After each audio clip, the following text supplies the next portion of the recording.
Hi everyone, आज हम बनाने जा रहे हैं हक्का नूडल्स। तो ये मैंने जो हक्का नूडल्स नॉर्मल पैकेट में आती हैं उसको बॉईल कर लिया है और पानी निकाल के साइड में रखा हुआ है। और ये हक्का नूडल्स मसाला है। आपको प्याज चाहिए, हरी मिर्च, आलू और गाजर। आपके पास शिमला मिर्च है तो आप शिमला मिर्च भी डाल सकते हैं, जो जो सब्जी आपको पसंद है। अब यहाँ पे रेगुलर मसाले, तो मैंने सबसे पहले कढ़ाई में तेल गरम करके रखा है।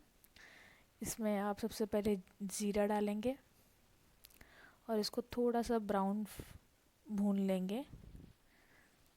तो ये देखिए, ये ब्राउन होने लगा है अब। तो ये बिल्कुल नॉन स्टिकी हमारी नूडल्स बनेंगी। तो अब हम इसमें सारी अपनी सब्ज़ी ऐड करेंगे। तो सबसे पहले प्याज को मैंने जो लंबा लंबा कट किया था उसको हम ब्राउन फ्राई कर लेंगे। तो ये ब्राउन फ्राई हो गया है। अब इसमें हल्दी से स्टार्ट करेंगे मसालों में। तो ये हल्दी डाला, धनिया पाउडर डाला मैंने। इसको थोड़ा सा फ्राई करने के बाद अब हम इसमें अपने बाकी की सब्जियां डाल देंगे।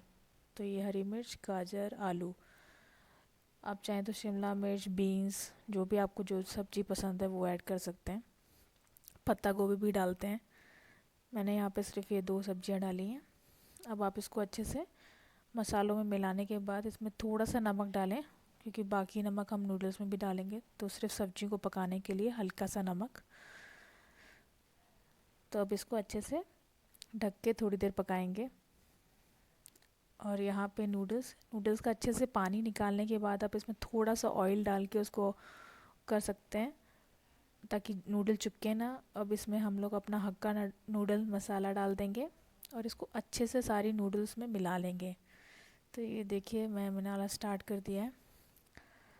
आप थोड़ा थोड़ा नूडल्स में भी अलग अलग से मिला के फिर इकट्ठा बना। तो ऐसे अच्छे से मिला लीजिए सारे इकट्ठा करके। तो ये सारी नूडल्स में हमारा मसाला एक समान मिल जाना चाहिए। थोड़ा टाइम लगेगा, आराम से मिलाइए। तो ये देखिए, फाइनली सारा मसाला मिल गया है। अब हम अपनी सब्जी भी देख लेंगे जो हमने बनाई थी। तो ये देखिए, इसको अच्छे से मिला लीजिए और ये अच्छे से पक गई है। तो इसको मैंने थोड़ी देर और रखा था। अब तो ये फाइनली आलू और गाजर सब हो गया। अब इसमें हम नूडल्स ऐड करेंगे। नूडल्स के डालने के बाद अब आप इसको अच्छे से सब्जी और मसालों के साथ मिलाने के लिए आप अच्छे से इसको मिलाएं, आराम आराम से। तो अभी फाइनली सब मिल गया है। तो अब इसमें आप सोया सॉस ऐड कर दीजिए, इससे थोड़ा टेस्ट अच्छा आता है। अभी मैंने एक्स्ट्रा नमक अलग से नहीं डाला है। अब हम इसमें थोड़ा सा नमक, याद रखिए आपने सब्जी बनाते टाइम भी नमक डाला था, तो उस हिसाब से आप इसमें नमक डालें। तो हमारी अब फाइनली नूडल्स, हक्का नूडल बन के रेडी हैं। तो थोड़ी देर ढकने के बाद अब इसको सर्व करेंगे हम। तो ये देखिए, तो प्लीज़ आप भी लाइक कीजिए एंड सब्सक्राइब कीजिए और do try this hakka noodles recipe. Thank you friends and enjoy.